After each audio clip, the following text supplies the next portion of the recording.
Baik, untuk sekarang sendiri, jadi kita mendapatkan rilisnya untuk update awal musim kemarau sendiri yang kita rilis itu di sekitar bulan Mei sampai bulan Agustus.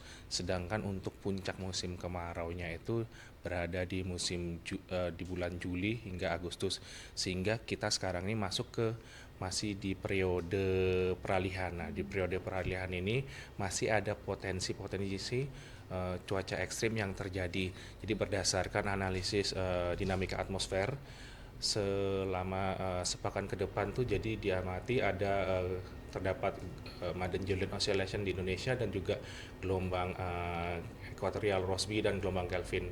Nah, dari dinamika atmosfer ini daerah yang memiliki potensi hujan sedang hingga lebat berada di beberapa tempat di Indonesia, mulai dari Indonesia Barat, yaitu dari sekitar Sumatera Barat, Riau, Kepulauan Riau, Jambi, Sumatera Selatan, Bengkulu, Lampung, Kepulauan Bangka Belitung, lalu Kalimantan Barat, Kalimantan Tengah, Kalimantan Timur, Kalimantan Utara, lalu di hampir seluruh provinsi di Sulawesi, dari Sulawesi Utara, Gorontalo, Sulawesi Barat, Sulawesi Tengah, Sulawesi Selatan, Sulawesi Tenggara, Maluku, Maluku Utara, lalu di provinsi Papua Barat, di Papua Barat Daya, lalu di beberapa provinsi di Papua yang lainnya. Ya baik Mas, ini untuk potensi hidrometeorologi kan ya, seperti mungkin nantinya akan ada longsor dan lain-lain. Nah mungkin dari himbauan dari pihak BMKG seperti apa sih bagi masyarakat itu agar bisa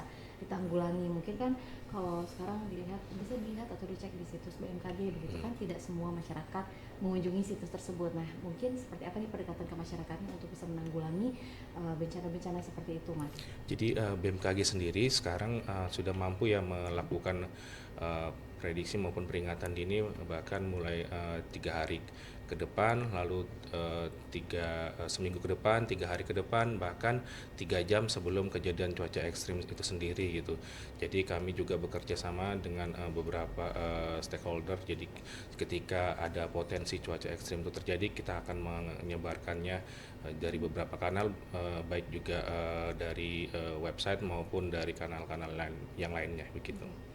Nah, ini kan juga ada cara menanggulanginya katanya dengan cara tidak membuang sampah pada tempatnya dan lain-lain. Nah, apakah ini bisa menanggulangi secara efektif gitu Mas? Sedangkan ini kan bisa dikatakan kayak longsor atau banjir ini kan sebetulnya ya dari alamnya sendiri gitu. Tapi apakah dengan cara-cara tersebut bisa sedikit menanggulangi?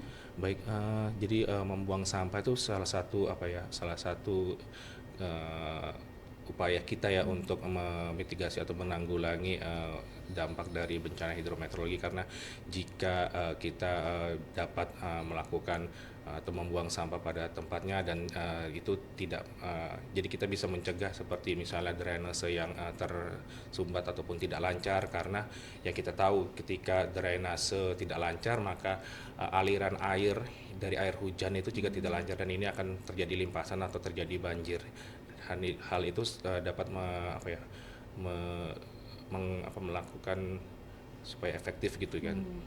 Terus untuk beberapa daerah atau wilayah mungkin yang masih potensi akan terjadi bencana mungkin bisa disebutkan Mas untuk jadi himbauan juga bagi masyarakat. Jadi untuk daerah-daerah yang masih ada bencana, ada potensi bencana Rawan. hidrometeorologis seperti tadi yang saya katakan sebelumnya. Jadi di wilayah-wilayah dengan potensi cuaca ekstrim, mulai dari beberapa tempat tadi di Sumatera, mulai dari Sumatera Barat, Riau hingga ke Sumatera Selatan, Lampung, lalu di beberapa provinsi di Kalimantan, lalu di Sulawesi, khususnya di Sulawesi ini kita banyak dapat laporan juga kan terjadi kebencana, terutama di Sulawesi Selatan.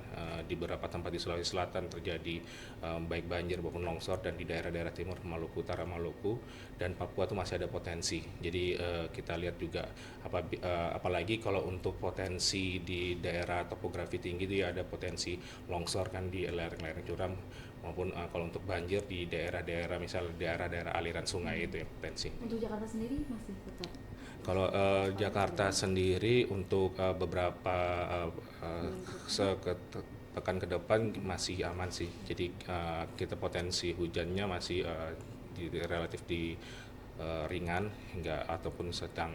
Jadi tidak ada masih belum ada potensi untuk bencana hidrometeorologi.